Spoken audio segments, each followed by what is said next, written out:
stroke ya. Stroke adalah suatu keadaan yang sifatnya akut, ya. Kejadiannya akut atau mendadak yang disertai adanya defisit neurologi vokal. Defisit neurologi vokal itu adalah kelumpuhan yang mendadak, ya, nggak bisa bicara mendadak, ya, seperti itu, yang murni oleh karena pembuluh darah, ya, bukan oleh karena trauma, dan kejadiannya lebih dari 24 jam. Itu menurut kriteria WHO. Jadi suatu kejadian yang mendadak ditandai adanya penurunan fungsi saraf atau defisit neurologi vokal, ya, yang murni oleh karena kelainan pembuluh darah.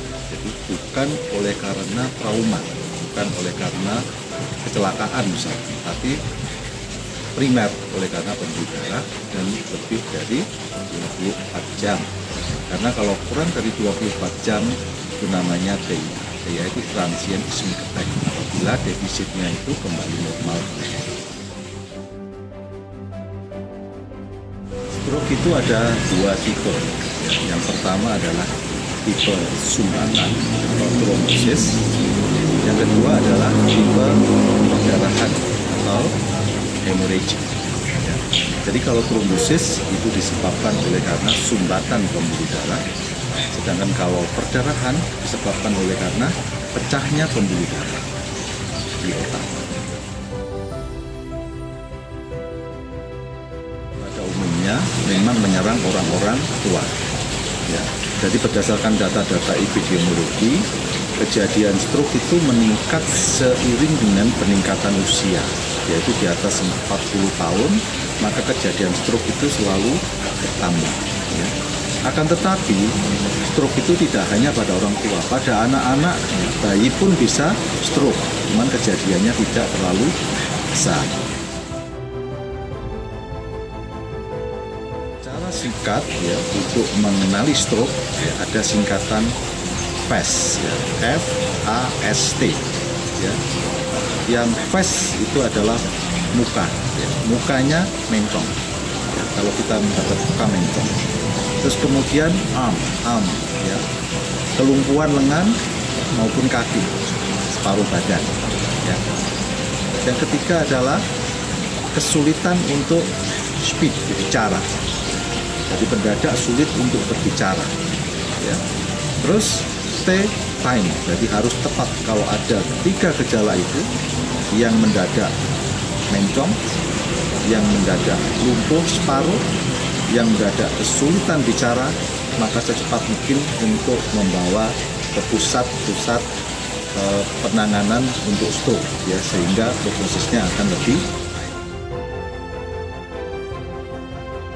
Jadi ketika kita mendapatkan pasien stroke, maka secepat mungkin dilakukan adalah mencari sarana prasarana yang bisa menangani stroke dengan cepat.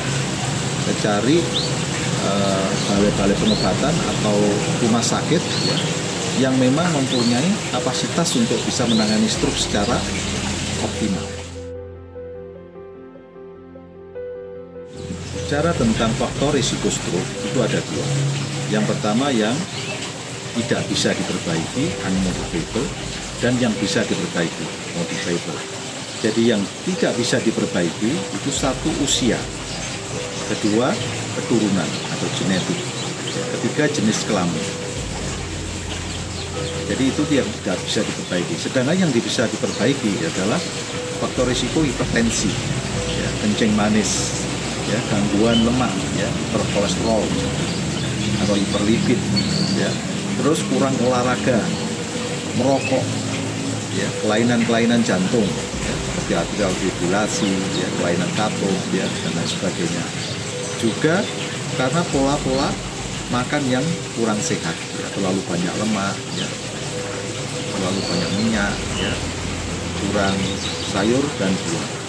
Jadi itulah faktor risiko dari stroke. Jadi TIA itu transient ischemic attack. Jadi istilahnya adalah serangan stroke yang sifatnya sementara. Jadi batasannya adalah ketika terserang stroke ada defisit, misalkan ada kelumpuhan, tapi kurang dari 24 jam itu normal kembali. Untuk kesembuhan dari stroke itu, menurut saya itu tergantung dari jenis stroke. Jadi kalau studi TIA atau transient ischemic attack yang sifatnya hanya sementara, itu bisa sembuh 100%. Tapi kalau sudah terjadi complete stroke atau involution stroke atau progressive stroke, itu biasanya ada sisa atau sequelae of stroke. Jadi tergantung dari jenis stroke-nya secara klinis. Jadi penanganan stroke ya, yang cepat dan tepat itu sangat-sangat membantu kesembuhan dari stroke itu sendiri. Jadi semakin cepat dan tepat penanganannya, maka prognosisnya akan lebih bagus.